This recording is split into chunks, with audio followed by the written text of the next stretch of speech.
sebetulnya posisi Menteri Keuangan. Nah, ini gimana tuh Menteri Keuangan? Ya, Prabowo pernah bicara dengan beberapa menteri dan senior ya di senior-senior politikus gitu ya, bahwa Prabowo mendiskusikan siapa menteri keuangan yang cocok untuk menghadapi kondisi fiskal ke depan gitu ya, dengan kondisi geopolitik, kemudian dengan beban fiskal yang besar. Kenapa beban fiskal yang besar? Karena ya program-program Prabowo ke depan itu membutuhkan ongkos uang yang besar lah ya, ongkos yang besar. Contohnya? Gitu. Pertama, IKN masih dilanjutkan. Terus, yakin dia mau melanjutkan IKN? Ya, infrastruktur dasar kan harus diselesaikan, Pram.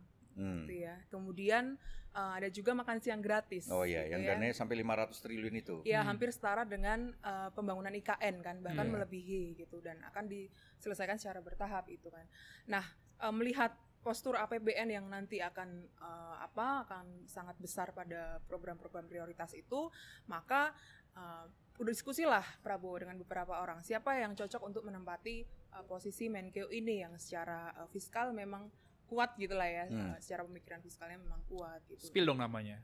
Nah, memang yang diucapkan Prabowo belakangan ini merujuk pada 3 nama gitu ya. Yang pertama adalah Budi Gunadi Sadikin gitu. Menteri Kesehatan. Menteri Kesehatan yang sekarang, temennya Hussein. Mas BGS. Lalu yang kedua adalah mantan Dirut Mandiri yang sekarang ada di Wamen BUMN, Kartika atau Mas Tiko ya.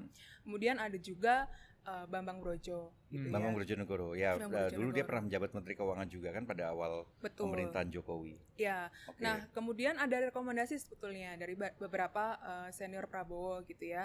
Misalnya dari Abu Rizal Bakri ya. Sen ya waktu itu merekomendasikan atau memberikan masukan Khatib Basri gitu Khatib ya. Basri mantan Menteri Keuangan ya. Iya, seorang kolega Abu Rizal Bakri mengatakan bahwa nama Khatib Basri ini sebetulnya direkomendasikan oleh Sri Mulyani kepada Abu Rizal. Gitu. Kemudian ada juga nama lainnya yakni Mahendra Siregar yang sekarang menjadi ketua OJK gitu ya.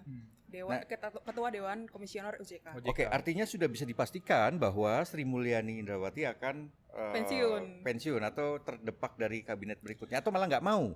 Pensiun sih. Lebih banyak yang bilang nggak mau juga sih, karena hubungannya Sri Mulyani dengan Prabowo kan kurang bagus juga. Oh iya, karena historis relasi antara Prabowo karena dia dianggap tidak mengucurkan anggaran pertahanan untuk Prabowo, alutsista ya waktu itu dan lain-lain. Dan orang-orang di sekitar Prabowo juga tidak menghendaki Sri Mulyani gitu karena banyak perhitungan yang kemudian mampet gitulah, anggaran-anggaran yang mampet yang diajukan oleh Kementerian Pertahanan gitu. Bahkan pernah ada cerita ya waktu itu kayak Prabowo itu saling tebak-tebakan lah sama internalnya gitu ya.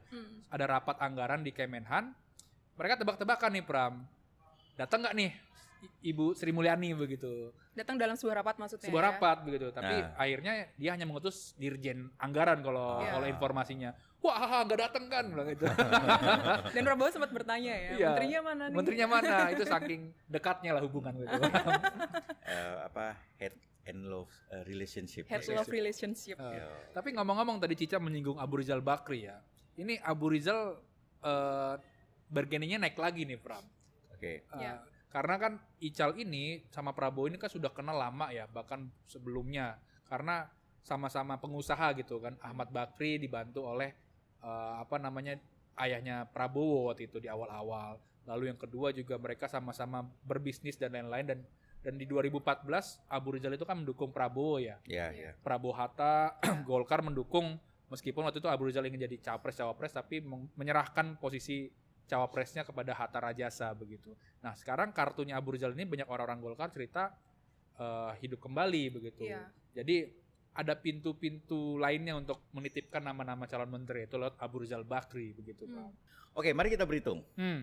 Gerindra dapat sekitar 4 lah taruh. 4, katakanlah 4. Golkar 5. 9. Lalu PAN dapat 3, 12. Demokrat dapat 3 katakanlah 15. Dengan angka 40 saja, kita anggap 40 ya, masih tersisa 25 kursi. Jangan lupakan PSI. Jangan lupakan yang lain-lain. Nah ini, mari kita bahas yang lain-lain ya. Mulai dari yang cukup kuat seperti Nasdem dan PKB untuk bergabung. Ya, karena sudah menyatakan dukungannya kan. Menyatakan dukungan gitu. dan dibaca sebagai rekonsiliasi politik ya waktu itu ya walaupun juga sok-soknya itu kan mendukung tapi mengajukan angket di belakang gitu, walaupun secara personal gitu ya, tidak secara kelembagaan atau secara fraksi gitu.